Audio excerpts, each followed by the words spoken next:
quiero que esté muy atento, muy atenta hoy, que gobierne sus emociones. Porque en este evangelio nosotros vamos a ser confrontados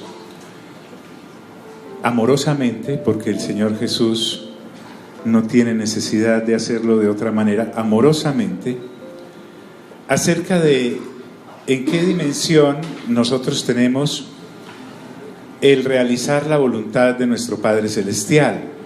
Quiero hablarlo de esa manera porque la gran mayoría de nosotros ya sabemos todo lo que este evangelio dice, es decir, lo que nuestro Señor hizo en su primera venida.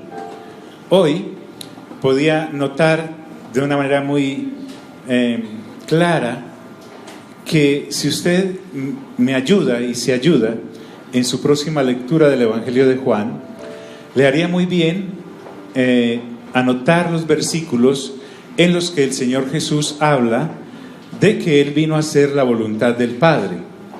Hay multitudes, muchos mejor, de esos versículos. Y la voluntad del Padre, la gran mayoría de las veces, ya estamos hablando de nosotros, no coincidirá con la voluntad nuestra.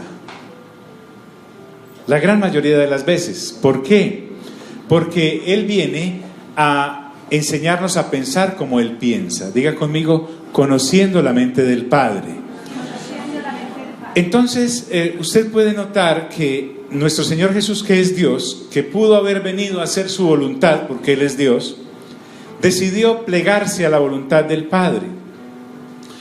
Y como ya somos libres del velo que nos ocasionaba el buscar añadiduras, entonces podemos ahora confrontar nuestra existencia con la realidad de Dios. Me explico. El Señor Jesús le ora en el jardín al Padre diciéndole: si es posible, haz que pase de mí esta copa, dice en uno de los evangelios. Pero a renglón seguido el Señor Jesús dice: mas no se haga mi voluntad, sino que la tuya. La voluntad del Padre era que el Hijo pasara por la cruz. La voluntad del Hijo era, si era la posibilidad, que de parte de Dios pasara esa copa y no la tuviera que beber. Sin embargo, el Señor Jesús no está dudando, el Señor Jesús está preguntando: Padre, ¿cuál es tu voluntad? ¿Me la tomo o no me la tomo? No me la quiero tomar si tú no quieres que yo me la tome, y no quiero dejarla de tomar si tú quieres que yo la tome. Entonces, Él, en su comunión con el Padre, entiende que era la voluntad de Dios que estuviese en la cruz. Entonces, pongamos eso a un ladito, que es algo que el Señor nos va a mostrar más adelante en los capítulos finales, cómo Él afrontó esa situación. Pero ¿cuántas veces tú y yo queremos una cosa y se la pedimos al Padre y simplemente dejamos ahí la petición? Le he hecho esta petición al Padre y estoy esperando ¿su qué? Su respuesta. Pero la respuesta que espero es que Él me cumpla esa petición que le hice. Y si resulta que la voluntad de Dios es que no. ¿Aló, amigos? Y si resulta que la voluntad de Dios es que no. Y la gran mayoría de las veces, lo digo por experiencia propia y la de gente muy cercana, no es que el Señor no me responda, sino que me dice que no es esa su voluntad. Entonces les decía que por ser libres de el asunto de las añadiduras y del velo que eso nos colocaba, porque entonces éramos como caballos cocheros, con los ojos tapados, para allá, dele, hasta que me cumpla. Y el Señor tal vez desde el primer día ya nos había respondido: no es mi voluntad. Y a veces queremos no hacer determinadas cosas y resulta que esa sí es la voluntad de Dios. Entonces, mientras vamos abriendo esa veta tremenda que nos está mostrando el Espíritu Santo con respecto a la voluntad del Padre, sería bueno que usted le dedique tiempo a la lectura juiciosa de la palabra y se enfoque en el Evangelio de Juan. son más o menos 21, 22 capítulos, y usted puede leerlos porque además es extraordinario todo lo que el Señor hace y dice allí, y empiece a analizar, pasar por un sedazo. Le sería muy provechoso hacerlo para saber si está haciendo la voluntad del Padre o no. Porque te cuento algo, si estamos haciendo algo que no sea la voluntad del Padre, nosotros allá a esta altura de la revelación que Dios nos ha dado, estamos perdiendo entonces el tiempo si no la estamos haciendo. Miserablemente estamos perdiendo el tiempo. Entonces quería usar eso como introducción. Recordando un poco de lo que vimos la vez pasada, el Señor Jesús le ha hablado a los judíos acerca de cómo ellos violentaban la ley para cumplir la ley. En el día de descanso, muchas personas tenían que ser circuncidadas porque ese día era el 8º día para ellos. Y el Señor Jesús les dice: ustedes, para poder cumplir la ley, entonces tienen que violentar la ley. Y está bien, el Señor Jesús les está diciendo: está bien. Ahora, ¿ustedes por qué me censuran a mí? Porque sané a un hombre el día de descanso, si estoy haciendo el bien y no el mal. Si ustedes por hacer el bien violentan la ley, yo por hacer el bien, ¿por qué no puedo también trabajar ese día? Entonces, recordemos que él ya dijo en otro evangelio que el día sábado, el día de descanso en ese caso, se hizo para el hombre y no el hombre por causa del día de descanso. Ante esta situación, en vez de abrirles el entendimiento, como que se les cerraba, entonces procuraban prenderle, pero ninguno le echó mano porque aún no había llegado su hora. Diga eso conmigo: su hora. La hora misma que él había designado para morir no había llegado. Los privó de capturarlo porque sencillamente no era el momento de cumplir la voluntad del Padre en la cruz. Vuelvo a este punto que me parece extremadamente importante. Dios no vino, el Señor Jesús, hace 2000 años para hacer tu voluntad de ser humano. Él vino a hacer la voluntad ¿de quién? Del Padre. Él vino a hacer la voluntad del Padre. Saquémonos, entre más rápido saquemos eso de nuestra mente, pararemos de sufrir. ¿Por qué? Porque resulta que Dios no vino a hacer tu voluntad, sino la de Él. Y entre más pronto lo asimilemos y lo bajemos, estaremos en el carril que es. Entonces muchos de la multitud, dice la Escritura, creyeron en Él. Diga conmigo: creyeron en Él. Hagamos también una salvedad acá.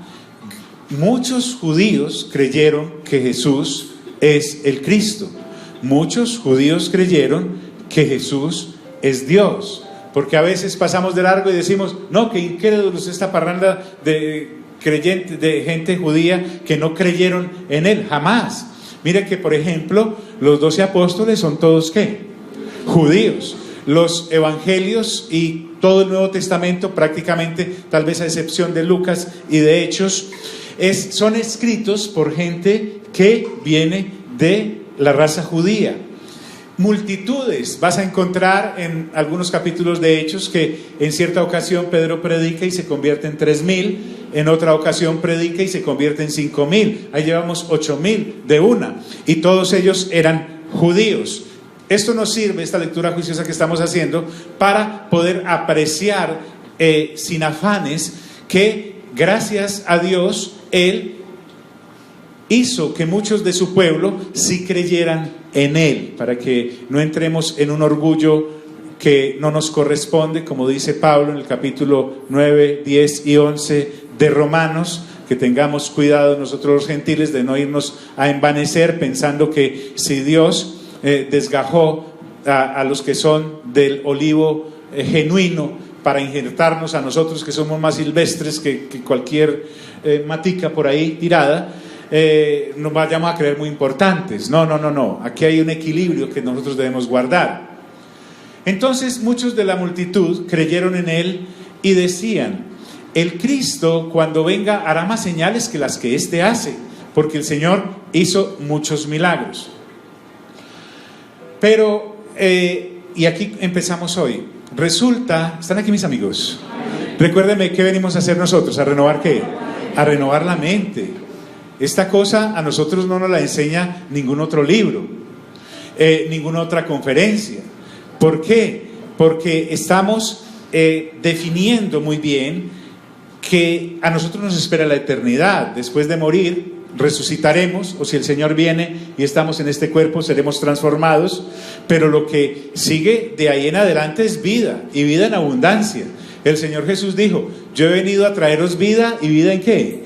En abundancia. El asunto es hacia la eternidad. Entonces, pero mira la reacción de algunos de ellos. Los fariseos, que eran dirigentes, oyeron a la gente que murmuraba de él estas cosas. Lo que habían dicho: será este el Cristo, hará otro más señales que las que este ha hecho. Entonces ellos oyen el run run, y en vez de plegarse a esta revelación que ellos están entendiendo, dice que los principales sacerdotes y los fariseos enviaron alguaciles para que lo ¿qué? Para que lo prendiesen, es decir, para que lo arrestaran. Aquí es algo importante. Quiero que pongamos los ojos sobre estos pacientes llamados alguaciles. Diga conmigo: alguaciles. Estas personas formaban parte de una guardia propia del templo judío. No eran los guardianes de Roma, no eran soldados romanos. Ese templo era y tenía organizado guardias. Es más, había calabozos dentro de ese templo. Usted en Hechos capítulo 3 y 4 y creo que en 5 observa que a Pedro y a Juan los arrestan, los meten a esos calabozos. Los arrestaron estos guardianes, estos alguaciles. Y estando en ese contexto, quiero que mire lo que va a pasar en el resto del pasaje con estos alguaciles, porque muchas veces nosotros nos escudamos que porque como estamos bajo la autoridad de personas al servicio de un templo, en este caso los alguaciles, tenemos que cumplir las órdenes de estas gentes de una manera ciega, como si se nos quitara a nosotros la libre evaluación de las circunstancias.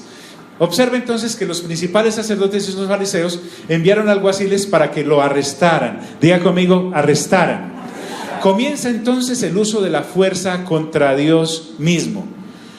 Ahora usted y yo que lo vemos, después de haber creído en Cristo Jesús, esto es una insolencia, es una grosería, es una falta de respeto. Quiero recordarte, aunque tú ya lo sabes, que el Señor Jesús es Dios. El Señor Jesús es a quien deberían estar adorando y reverenciando en ese templo. Pero los fariseos y los sacerdotes se habían adueñado de tal manera de la vida religiosa de los judíos que ni el Señor Jesús les servía a ellos. Y entonces todos piensan de esta manera como ellos y envían a arrestar a los alguaciles. Cada uno de nosotros dará cuenta de Dios con lo que hacemos con esta revelación. Diga conmigo: cada uno. Aquí no es que fue por obedecerle a mi marido, o fue por darle gusto a mi mujer, o fue por acatar las órdenes de mis padres. No, Señor. La Escritura habla de la sujeción, pero de la manera correcta, la manera digna. Cuando usted y yo encontramos que el Dios es cabeza del Hijo, o sea del Señor Jesús, y que Cristo es cabeza del hombre, y que el hombre es cabeza de la mujer, está hablando de que el Padre es cabeza de Jesucristo, porque Jesucristo se sujeta correctamente a la bondad del Padre. Y está hablando de que el esposo es cabeza de la mujer, porque es un esposo que se sujeta correctamente y escrituralmente a Cristo, que a la vez se sujeta al Padre. Y la sujeción que demanda de la mujer es sujetarse a un hombre, a un esposo que esté sujeto a Cristo, como Cristo está sujeto al Padre. ¿Me estoy haciendo entender? De la misma manera, estos alguaciles deberían sujetarse correctamente a estos principales sacerdotes, si estos sacerdotes se estuvieran sujetando correctamente al Padre, lo cual no estaban haciendo porque estaban desconociendo completamente la deidad de Cristo. ¿Me hice entender en eso? Es muy importante. Entonces, Jesús, ante esta situación, dijo: todavía un poco de tiempo estaré con vosotros e iré al que me envió. Pregunto, no dudo de ustedes, es en aras de aquellos que vayan a escuchar esto: ¿quién envió a Jesús a la tierra? El Padre. ¿Dónde estaba el Señor Jesús antes de tomar cuerpo que el Espíritu Santo le da en el vientre de María? ¿Dónde estaba antes? ¿En qué parte? ¿A la izquierda o a la derecha? ¿De quién? O sea que ese lugar es ¿de quién? De Él, es completamente de Él. El Señor Jesús está hablando en términos eternos, pero esta gente estaba tan cegada que no entendía. Sin embargo, el Señor Jesús dice, cuando explica la parábola de el sembrador, en el Evangelio de Marcos dice: pero a ustedes, a mis discípulos, les es dado conocer los secretos del reino. Esto no es para todo el mundo, esto es para el que ha nacido de nuevo. Diga conmigo, nacer de nuevo. Y no para todo el que ha nacido de nuevo, porque el que quiera entender esto tiene que renovar ¿qué? El entendimiento. Entonces Jesús dijo: todavía un poco de tiempo estaré con vosotros e iré al que me envió. Está hablando de ese lapso biológico en que Él es encarnado, pero para regresar al Padre Él no se puede ir tomando un bus en la esquina. Él no se puede ir en flota, Él no puede comprar un tiquete aéreo para volver al tercer cielo. Resulta que para hacer eso primero tiene que ¿qué? Morir. Debe ser asesinado en la cruz. Además debe ser sepultado ¿cuántos días? Porque Él viene cumpliendo todo. Él dijo: les daré la señal de Jonás. Así como Jonás estuvo en el vientre del pez 3 días, yo también estaré en la tierra 3 días. Entonces, ese lapso en que fue encarnado, muerto y sepultado y resucitado, se agotaba.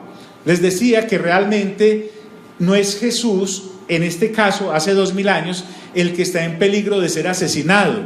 La que está en peligro es la humanidad que no crea en Él, porque si no creen en Él, ellos son los que se van a perder, porque el Señor Jesús de todas formas va a morir, va a ser sepultado y va a ¿qué? A resucitar. Tenemos que mirar las Escrituras dentro de ese contexto. Estoy atacando ese argumento religioso que traemos de la tradición, que nos hace pensar en un Jesús pobrecito, indefenso, que está en una cruz del Calvario siendo asesinado, como si el hombre hubiera tomado la posesión del poder y estuviera ejerciendo sobre él algún poder que él no le hubiera entregado. ¿Estamos aquí, mis amigos? Aquí no estamos frente a un indefenso. Él les dice: no, los que están en peligro son ustedes. Además les dice algo tremendo. Entonces Jesús les dijo: todavía un poco de tiempo estaré con vosotros e iré al que me envió. Y aquí viene: me buscaréis y no ¿qué? Y no me hallaréis, y a donde yo estaré vosotros no ¿qué? No podréis ir. Es normal entenderlo para nosotros ahora.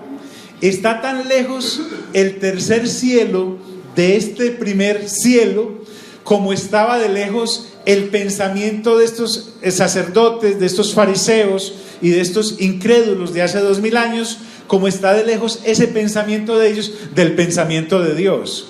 Entonces, por eso el Señor Jesús les habla de esta manera: me buscaréis y no me hallaréis, y a donde yo estaré vosotros no podréis ¿qué?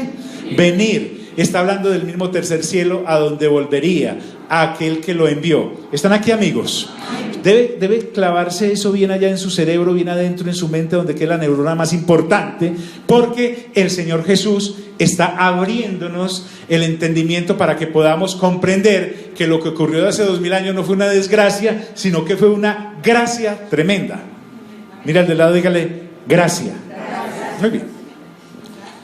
Mientras el Señor Jesús habla en eterno, estos humanos de hace 2000 años hablan en temporal.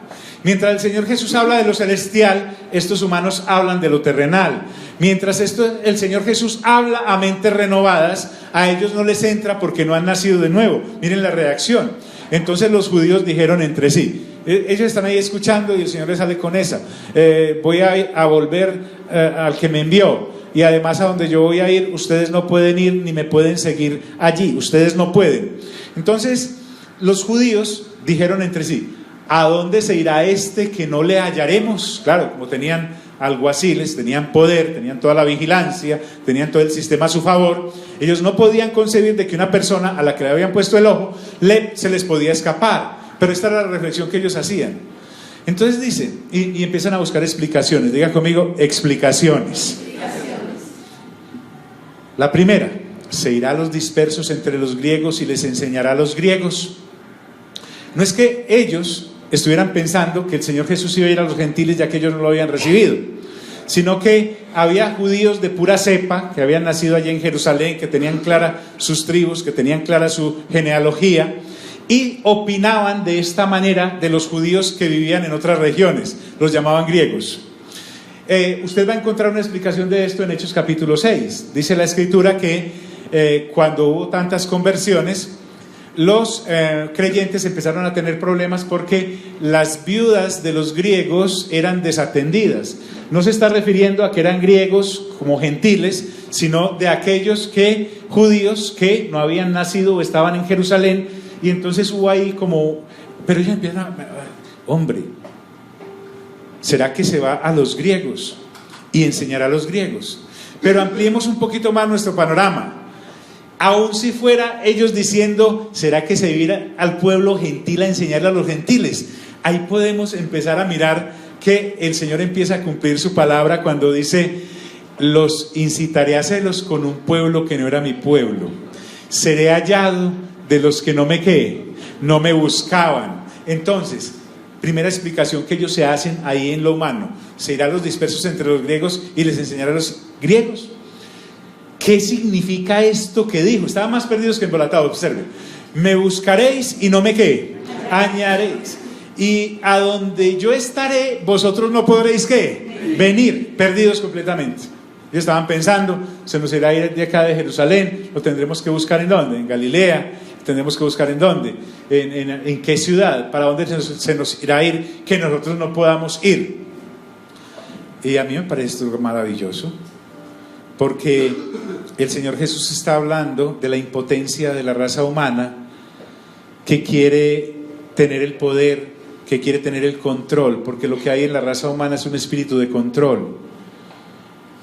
Aquellos que hemos estado en control de cosas y aquellos que hemos sido controlados por cosas, sabemos que es difícil soltar, y esta gente no quería soltar el poder, había que arrancárselos. Esta gente, toda persona, escuche esto, que no haya nacido de nuevo, no puede tener acceso a la presencia del Espíritu Santo, y el Espíritu Santo es el que nos empieza a revelar la voluntad del Padre. Mientras yo no nazca de nuevo y tenga acceso a la voluntad del Padre por la persona del Espíritu Santo, para darle gusto al Padre como el Señor Jesús lo hizo, estaré bajo un espíritu de control o de manipulación. Cualquiera sea la situación, desde la guardería hasta el matrimonio, desde mi primer lugar en el colegio hasta la empresa. ¿Por qué? Porque el ser humano que no ha nacido de nuevo está bajo el poder del príncipe de la potestad del aire, que es Satanás. Satanás quiso tener el control. Recuerden bien, antes, cuando no era caído, cuando no había perdido su dignidad, formaba parte del séquito de Dios.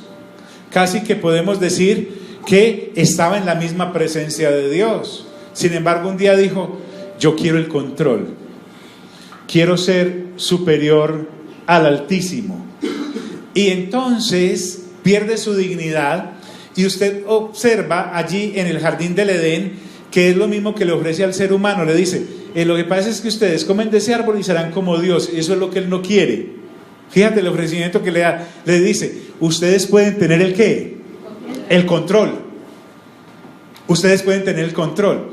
Y lo tremendo es que a partir del capítulo 3 usted podrá ver que en vez de el hombre obtener el control, perdió el control teniendo el control. Me explico. Se degradó completamente la relación de pareja. Usted puede ser una persona casada con 3 ministros: rabino, pastor, sacerdote, y súmele el notario, 4. Pero esa relación, si no es una relación nacida de nuevo, será una relación sometida a las circunstancias caídas después del jardín del Edén. Dice que el hombre se enseñará sobre ella. Eso fue después de haber caído. Y ella querrá no dejarse, gobernar por él, habrá una guerra. Hasta los hijos, dice, los hijos parirás con dolores. El trabajo, los medios de producción cayeron en desgracia porque dice, con sudor de tu frente te ganarás el pan, cultivarás la tierra y te dará espinos y abrojos. Y vea qué dificultad es ganarse un peso, que hasta esas cosas. Entonces el asunto es que aquí Dios me está mostrando que hay cosas que yo no controlo, realmente no controlo nada. Por eso Él comienza diciéndoles, y a donde yo estaré, vosotros no podéis ¿qué? Ir. Él le empieza a mostrar, el Señor Jesús, a la humanidad acá, que realmente nosotros no controlamos nada. Me parece tan concreta la oración de Ana, allá en el primer libro de Samuel. Anita lo vio, linda esa señora, dijo, Señor, tú enriqueces y tú ¿qué? Empobreces. Señor, tú das la vida y tú ¿qué? Tú la quitas. Señor, tú humillas y tú ¿qué? Ella por ningún lado dijo, yo me autoexalto y yo me autohumillo. No, jamás.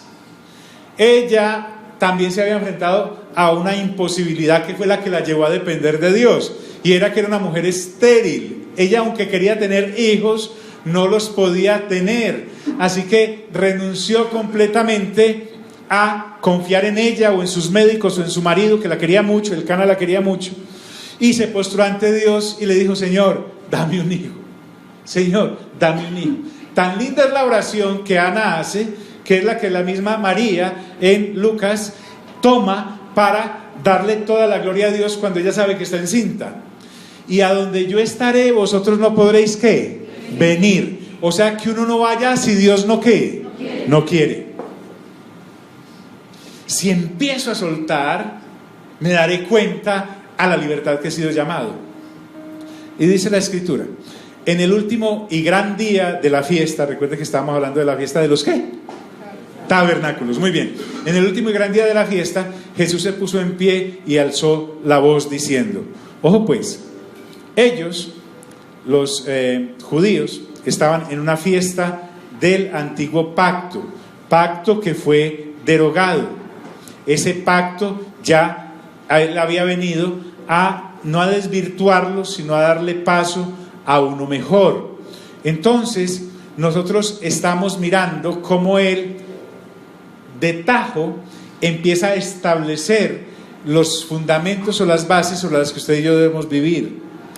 Todo lo que nosotros vivimos acá en esta vida biológica es temporal. Diga conmigo, temporal. Y el pacto que Dios le había dado a Moisés era temporal, así ellos no quisieran aceptarlo. Ya dejó de tener vigencia. Y aquí empieza lo que ya nos dijo en el capítulo 4. Si alguno tiene ¿qué? Sed, venga a mí y ¿qué? Y beba. ¿Usted ve que al Señor Jesús como asustado? Pregunto. O sea, dijo, ay, me van como a matar. Mi hora no ha llegado, pero va a llegar. Qué susto. Cambia el discurso. Aló, cambia el discurso. Eso es lo que Dios busca de nosotros, que siempre tengamos el mismo discurso, sin importar quién se nos pare al frente. Qué poderoso o débil sea el que esté al frente, el discurso es el mismo. Entonces Él viene a entregarnos algo que es la llenura de Dios. Si alguno tiene sed, venga a mí y beba. Miren que ellos estaban en una fiesta que era un rito. El Señor Jesús está diciendo, todos estos ritos han concluido. Yo soy el agua de vida. Él le dijo a la mujer, yo te daré un agua que tú no conoces, porque el que beba de esta agua volverá a tener ¿qué? Sed, señalando el pozo. Pero el que beba o la que beba del agua que yo le daré no tendrá sed ¿qué? Jamás. No tendrá sed jamás. Diga conmigo, jamás. O sea, está hablando de la satisfacción para siempre. Los ritos han concluido. Qué tremendo es para nosotros salirnos, casi que fugarnos de la religión en donde estábamos esclavizados. ¿Por qué? Porque esos ritos solo dan sed, son vacíos, son vanos. La invitación que Jesús me hace es, ven a mí que yo te daré agua. Y a la mujer le dijo, el que bebe de esta agua, de su interior ¿qué? Brotarán ríos de ¿qué? De agua viva, que saltan ¿para dónde? Para vida eterna. Para vida eterna. Si alguno tiene sed, venga a mí y beba. Y él no puede negarse a sí mismo. Dice, el que cree en mí, es decir, yo soy el que traigo el nuevo pacto, el que cree en mí, como dice la Escritura. Diga conmigo, la Escritura. Es que más plastilina no les pudo haber usado. Usted y yo, no sé hasta qué punto usted tenga intimidad o no con el Antiguo Testamento, pero esta gente sí la tenía desde pequeñitos. Estaban dándoles y entregándoles Antiguo Testamento en cada una de las sinagogas, en cada una de sus reuniones. Y él les empieza a mostrar que en Ezequiel 47 o en Zacarías 14, cuando cita como dice la Escritura, es que eso no fue que se le ocurrió, a ver, yo que le digo a esta mujer samaritana para impresionarla, de tu interior correrán ríos de agua viva. No, eso ya estaba en el Antiguo Testamento y le está diciendo que la Biblia, diga conmigo, la Biblia dice que del interior de los seres humanos correrá ríos de ¿qué? Mire que le está diciendo riachuelos, ni quebraditas, ni un chorrito, ríos de agua viva. Vengo a lavarlos desde adentro, porque estos ritos que ustedes están cumpliendo solo los lavan por fuera y tienen que repetirlos anualmente. Sin embargo, el agua con que yo los lavo, los lavará para siempre. Estoy dándoles ríos, no les estoy dando agua de estanque. Estoy dándole agua inagotable, no agua que tiene que volverse a llenar anualmente. Es más, Cristo siempre ha sido la roca de la cual brota el agua. Recuerden, en el Antiguo Testamento, en el libro de Números, usted puede recordar que a esta gente le dio sed y Dios le habla a Moisés y le dice que golpee. La primera vez les dice que golpee ¿qué? La roca, y de la roca brotó agua y ellos bebieron. Aún la segunda vez, ese día Moisés estaba muy enojado. Tenga cuidado con las rabias. La rabia es como el licor. Nadie bajo la ira o bajo el licor obra sabiamente. Resulta que la primera ocasión Moisés escuchó de Dios Padre que golpeara la roca para que brotara agua, y efectivamente el agua brotó y la gente ¿qué? Bebió. Tiempo después la gente vuelve a tener sed y en este caso Dios le dice a Moisés, háblale a la roca para que brote agua. ¿Están conmigo, mis amigos? Moisés cometió el error de no escuchar bien, y si escuchó, no lo escuchó bien porque estaba airado. Miren que es muy diferente, tenga cuidado. Yo les conté una vez que en la Biblia física que tengo una carita alegre, ¿sí? La tengo ahí en la portada, porque eso siempre me recuerda de que Dios no está bravo. Dios en Cristo Jesús tiene extendido el nuevo pacto para la gente. Porque resulta que en aquella ocasión, segunda ocasión, Moisés, en vez de hablarle a la roca, la golpeó y el agua brotó y la gente bebió. Después de que la gente hubo bebido y el agua había brotado, el Señor Jesús llama a Moisés y le dice, Moisés, venga que tenemos que hablar una cosita. Por eso que acaba de hacer, usted no va a entrar a la tierra prometida, porque me representó mal. Usted, en medio de su rabia, le dio a entender al pueblo que yo estaba bravo y yo no estaba bravo. Yo sé que lo estaban maltratando y diciendo cosas muy malas de usted y de su hermano, pero yo no estaba bravo. Lo tremendo de usted y de mí, la gran responsabilidad que tenemos, es que tenemos que representar a Dios. Diga conmigo, representar a Dios. Fuerte, representar a Dios. En aquella ocasión que Dios le permitió a Moisés golpear la roca, era porque estaba simbolizando, digámoslo así, lo que iba a ocurrir con Cristo en la cruz del Calvario. Habría de ser golpeado. Pero de ahí en adelante, después de la resurrección, al Señor Jesús se le habla, no se le golpea más.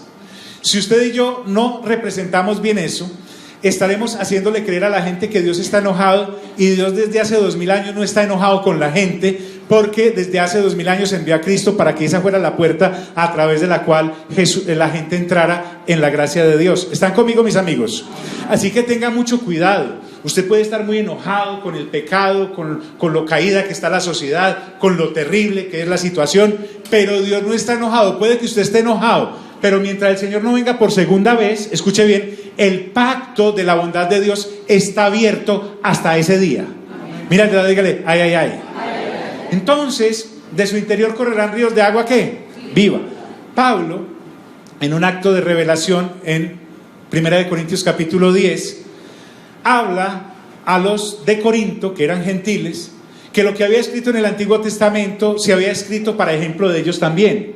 O sea que las escrituras del Antiguo Testamento también son para nuestra enseñanza.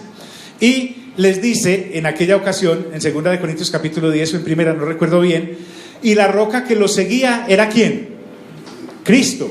Sí, para que no vamos a pensar pues que es una alegoría o estamos pensando aquí en los huevos del gallo. Diga conmigo, de mi interior correrán ríos, ¿de qué? De agua viva.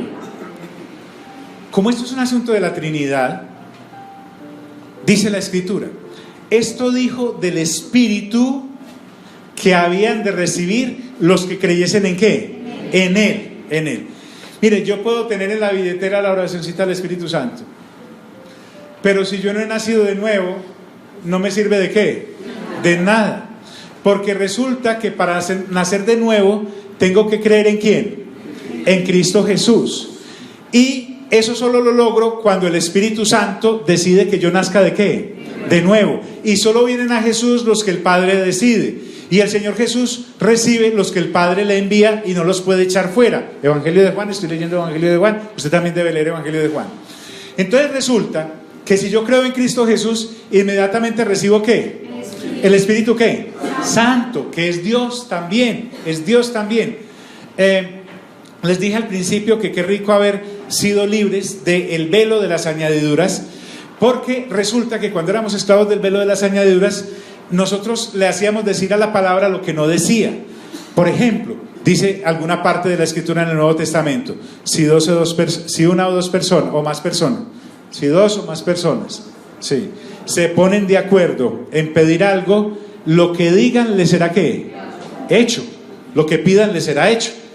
Y resulta que lo que la Biblia está diciendo es: si ustedes siendo malos saben dar buenas dádivas o buenos presentes o buenas cosas a sus hijos, porque qué tal si a usted su hijo le pide un pan, no le va a dar una piedra. Aunque yo conozco papás que sí son capaces, pero estamos hablando de papás de promedio más o menos buenos papás.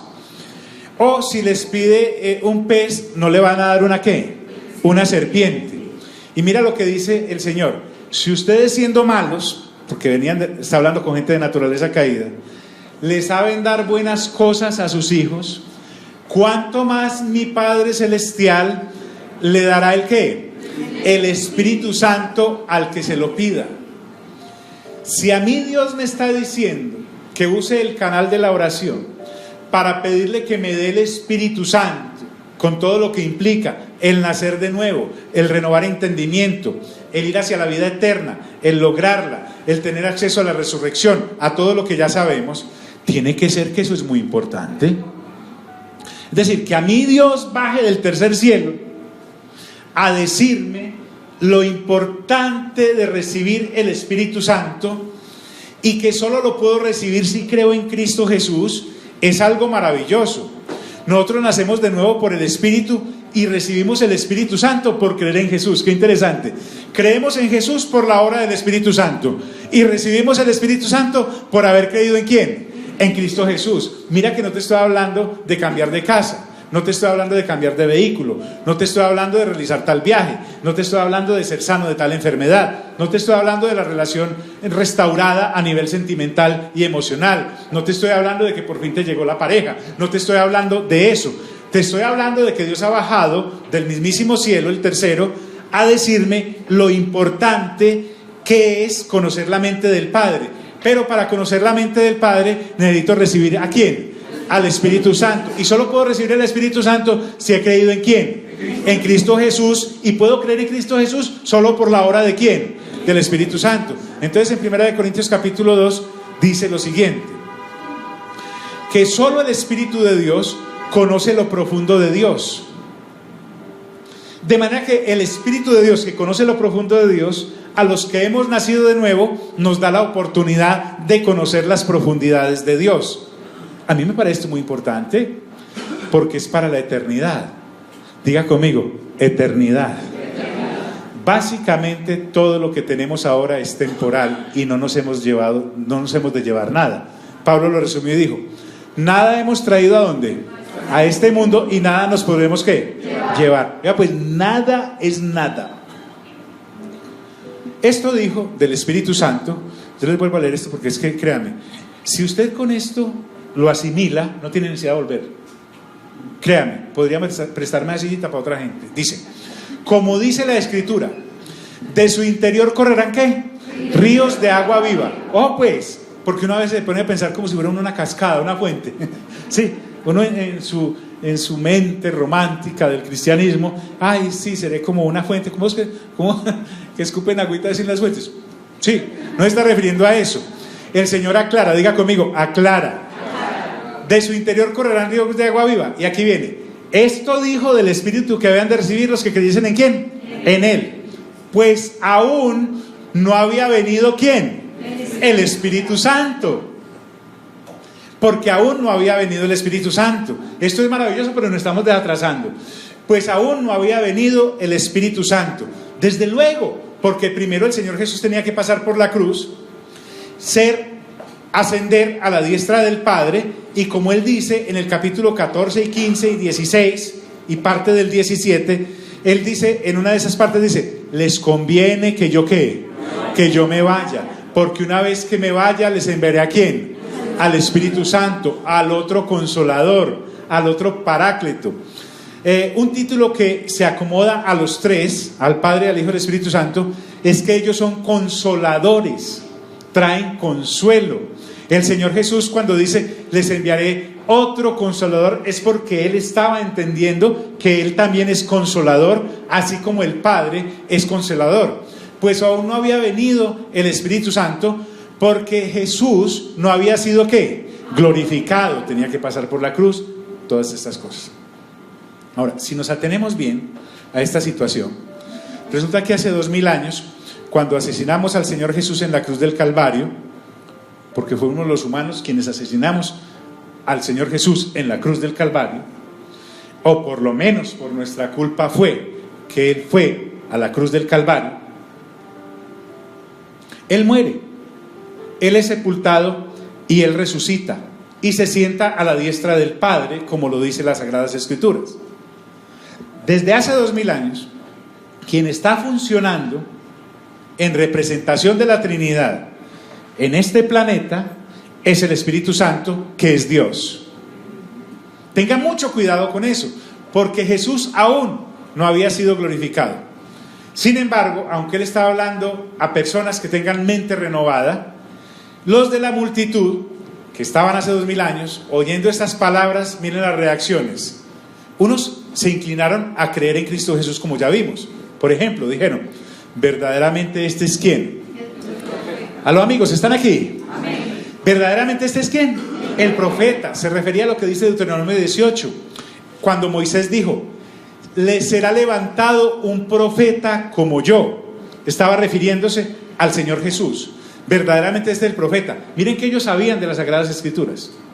Por eso usted y yo debemos aprender de las Sagradas Escrituras, porque las Sagradas Escrituras no son un manual de prohibiciones. Sí son un manual de prohibiciones para el que vive en la carne, porque para el que vive en la carne está vigente la ley, y contra todas las obras de la carne la ley está vigente, y los que practican las obras de la carne no heredarán ¿qué?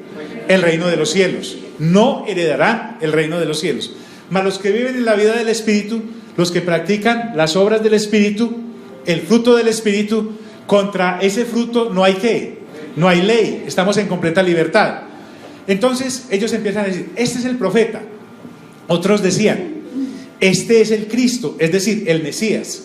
Sin embargo, otros, diga conmigo, otros empezaron a cavilar. Es que esta vaina de los caviladores es tremenda. De Galilea ha de venir ¿el quién? El Cristo. Estaban equivocados, ya lo aclaramos, no creo que tenga que repetir eso, pero sí. A priori creían que Jesús era de Nazaret. Nazaret quedaba en Galilea, pero usted y yo ya, por lectura juiciosa, sabemos que en Miqueas se nos dice que el Mesías nacería en Belén. Diga conmigo, Belén. Miqueas 5, 1, 2. Cuando ellos entienden que el Mesías debe nacer en Belén, pero resulta que la placa del carro del Señor Jesús decía tránsito de Nazaret, ellos se confundían, porque habían pasado por alto que cuando Jesús nació, Augusto César había mandado a hacer un censo, y mientras ellos se iban a empadronar allá en Belén, de donde era José, por haber nacido de la línea de David, se le cumplió el tiempo de dar a luz a María y nació en Belén, solo que se fue a vivir ¿a dónde? A Nazaret. Entonces ellos dicen, de Galilea ha de venir el Cristo. Los juicios a priori creían que Jesús era de allá, pero tan limitados estaban que el Señor Jesús no les está diciendo que se va a ir a esconder a Nazaret otra vez, sino que va a regresar al que lo envió, o sea, ¿a dónde? ¿Al tercer qué? Sí. Mire, estas cosas hay que volverlas a escuchar. Usted tiene acceso a YouTube. Mire, es que yo no tengo datos. Métase a Wi-Fi por ahí robado, métase. Sí, se le perdona eso. Hay Wi-Fi libre en muchos lados. Y escuche esto nuevamente y verá cómo se le abre la cesera, el entendimiento, todas esas celdillas taponadas que uno tiene allá se le empiezan a iluminar. Pero algunos decían, de Galilea ha de venir el Cristo. Miren qué interesante. No dice la Escritura que del linaje de David y de la aldea de Belén, de donde era David, ha de venir el Cristo. Eran expertos en la teoría.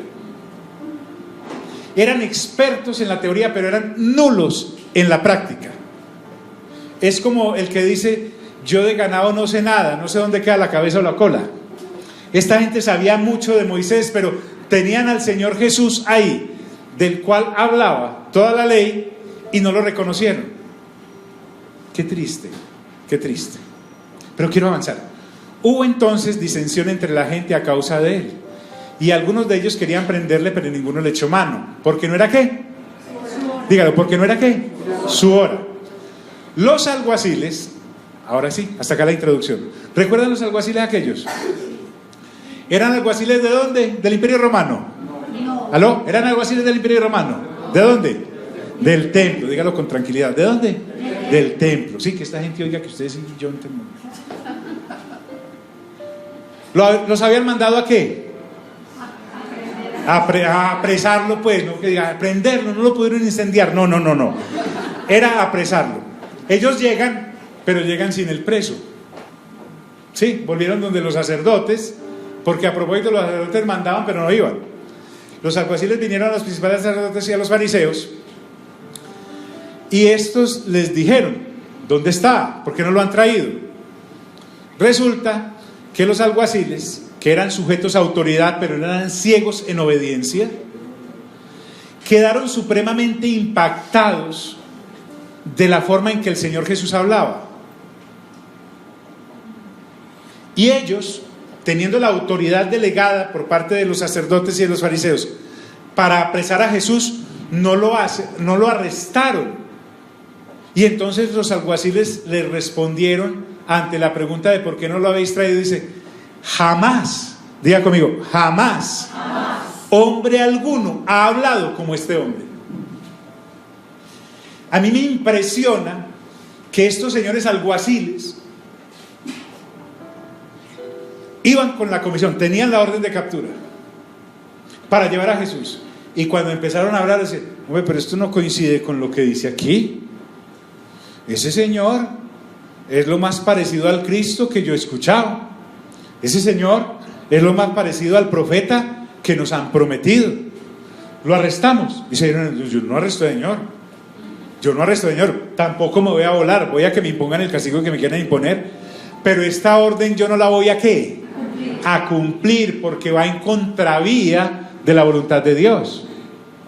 Usted encuentra en Hechos capítulo 5, versículo 29, y en Hechos 4, 19, que Pedro y Juan, cuando les es prohibido a ellos predicar en el nombre de Cristo Jesús, ellos les contestan a los sacerdotes precisamente, miren si es justo obedecerlo a ustedes antes que a quién, antes que a Dios, antes que a Dios. Entonces ellos obedecieron la orden de no predicar en el nombre del Señor Jesucristo, no la obedecieron.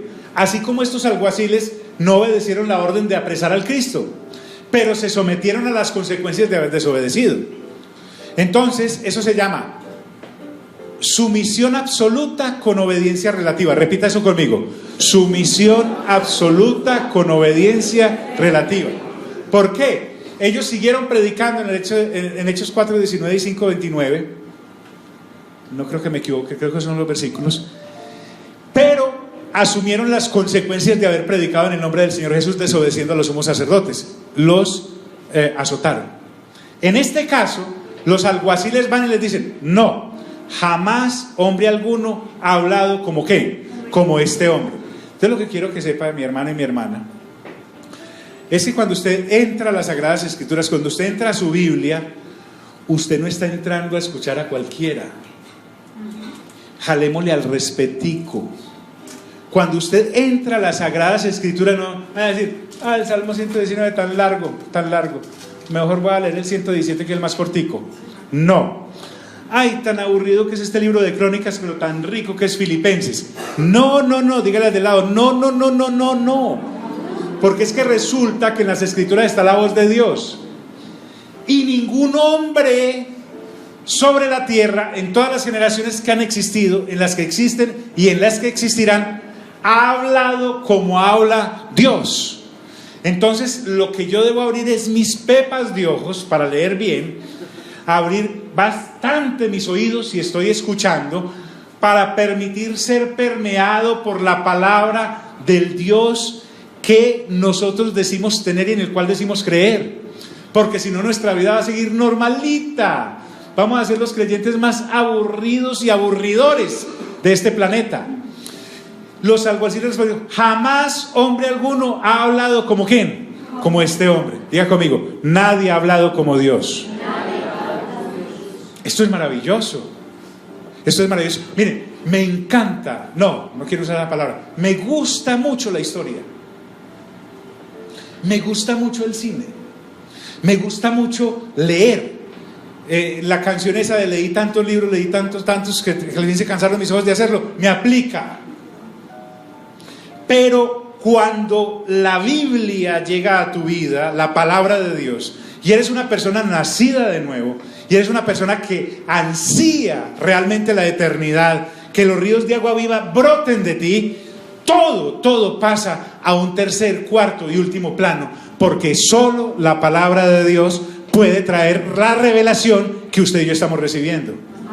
Entonces, si tú todavía tienes la Biblia como un accesorio, como un apéndice, como algo de consulta, estás más equivocado y equivocada, mi hermana, estás fuera del tiesto.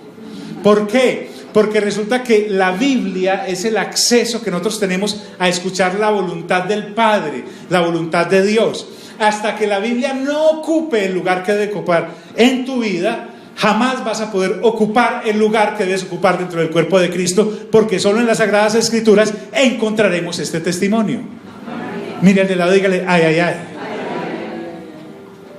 Entonces los fariseos le respondieron: también vosotros habéis sido ¿qué? Engañados. Miren que le están diciendo al Señor Jesús engañador. Y mi Señor Jesús no vino a tumbar a nadie. A nadie. No tiene necesidad de eso. No le hacemos falta. El Señor Jesús así de caritativo vino a recoger gente para que esté con Él en la eternidad. Cuando nosotros tenemos ausencia de palabra en nuestras vidas, tendremos ausencia de Dios en nuestras vidas, y Él no ocupará el primer lugar en nuestras vidas. Será otra cosa que yo puedo desplazar. Entonces los fariseos le respondieron: también vosotros habéis sido engañados. Y miren lo que es recibir gloria de otros. ¿Acaso ha creído en Él alguno de los gobernantes o de los qué? O de los fariseos. Serán ciegos. Lucas es más punzante. Allá en el capítulo 3, él inicia diciendo: siendo fulano de tal César del imperio, siendo los gobernadores tales, siendo los sumos sacerdotes del templo Anás y Caifás, dice la Escritura, vino palabra de Dios a Juan en el desierto. El Señor Jesús permitió que Juan el Bautista recibiera la palabra. Miren lo que piensan los encopetados gobernantes de aquella época. ¿Acaso ha creído en él alguno de los gobernantes o de los fariseos? ¿Ha notado que las personas que están en eminencia política, de gobernación financiera, miren quiénes fallaban y pasaban de largo por encima del Señor Jesús? Por ejemplo, los ricos. El Señor Jesús dijo de los ricos: qué difícil es que un rico entre ¿a dónde? Un rico puede entrar al Kremlin, puede entrar a la Casa Blanca, puede entrar a donde quiera, casi puede ir a la luna si le provoca. Pero qué difícil es que entre ¿a dónde? Al reino de los cielos. ¿Por qué? Porque tiene un Dios llamado la riqueza, y no se le puede servir a Dios y a las riquezas al mismo tiempo.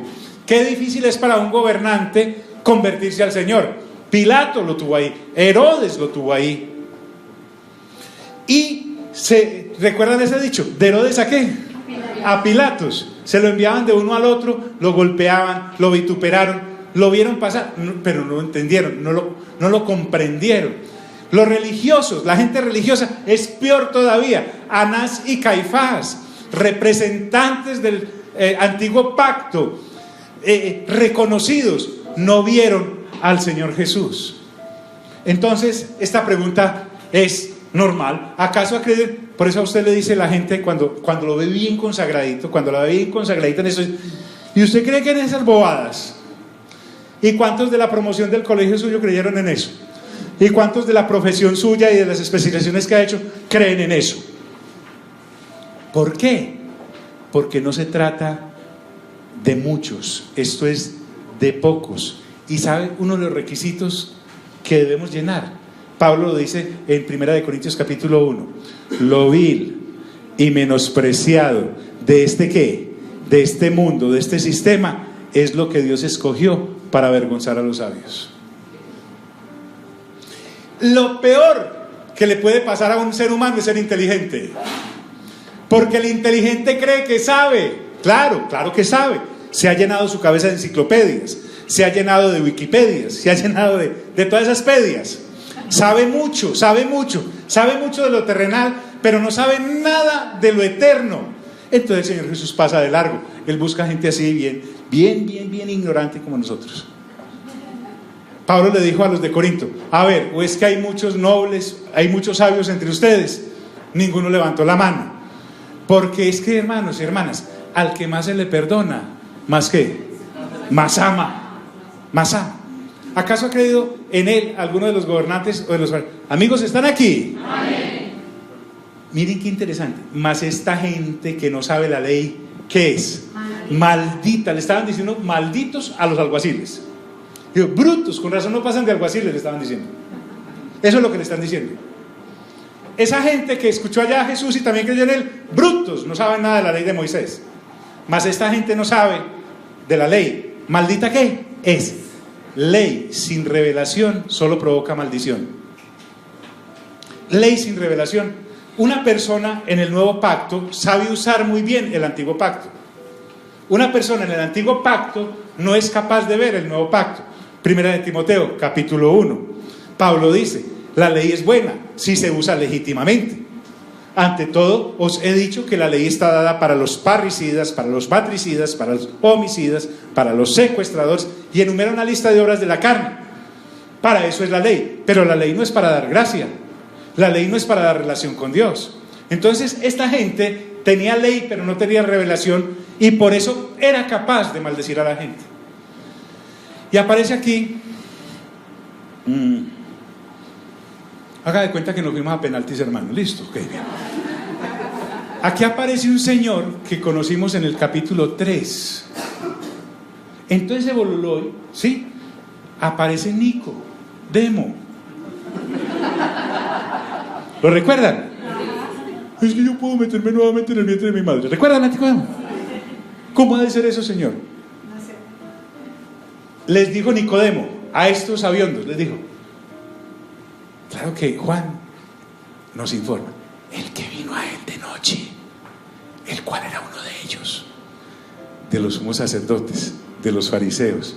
Era un tipo inolvidable, Señor, ¿o no? Véalo, aquí vuelve a aparecer, y lo vamos a ir viendo en un ascenso tremendo. El Nicodemo que conocimos en el capítulo 3, aquí lo vemos ya despelucándose por el Señor en el capítulo 7, y lo vamos a ver totalmente despeinado en el capítulo 19, y él ya se atreve a levantar la mano, porque es que Nicodemo en el capítulo 3 sí se quedó, le reventó cabeza eso de nacer de nuevo, hasta que la vio. Él fue donde la mamá calculó si se le podía entrar otra vez o no. Él hizo cálculos, consultó los libros, pero fue al libro de libros, seguramente se fue a la Torá y empezó a mirar, bueno, ¿cómo es esto? Tal vez encontró Miqueas 5:2, ríos de agua viva, encontró todas esas cosas. Le dijo Nicodemo, les dijo, diga conmigo, les dijo. Es que a uno ya se le va saliendo el cristiano. Sí, ese cristiano anónimo de esos primeros meses y años, algunos duran como los submarinos, años ahí perdidos en la profundidad, pero cuando usted empieza a sacar en cualquier reunión su cristianismo, ojo pues, ser hijo o hija de Dios, les dice un momentico, ¿juzga acaso nuestra ley a un hombre si primero no le oye y sabe lo que ha hecho? Ya se arriesgó a hablar. ¿Qué ha dicho? Dice, respondieron y le dijeron, ¿eres tú también Galileo? Recuerde que el Señor Jesús, según ellos, era de Galilea. Lo que le están diciendo a Nicodemo es un insulto, no le están diciendo súper bien, no. Si hasta Natanael dijo, de Nazaret puede venir algo de bueno, dijo allá en el capítulo 1, ¿sí o no? Mejor dicho, es que de Nazaret no salía nada bueno, era como salir de Medellín. Entonces, ¿eres tú también Galileo? Entonces lo increpan y les dice, escudriña y ve que de Galilea no se ha levantado profeta. Bueno, están en lo correcto, pero nuevamente están equivocados. ¿Recuerdan al señor de la tiza que tragó el pelado? Muy bien. Y hicieron, vamos a estar en pie, vamos a hacer vida este versículo que sigue. Cada uno se fue a su casa. Oremos. Diga conmigo, Padre Celestial, gracias por tu palabra, que es viva, es eficaz, sabe discernir entre mis pensamientos y mis emociones, lo que viene de la carne y lo que viene del espíritu. De mi interior brotan ríos de agua viva, porque yo he recibido el espíritu, porque tú ya has sido glorificado, y tengo claros mis ojos, porque me has echado el colirio, las gotas de la revelación, para ver en tu palabra la eternidad que me ha sido prometida por creer en ti. A ti sea toda la gloria, toda la honra y todo el honor. Amén, amén y amén. Dios les bendiga.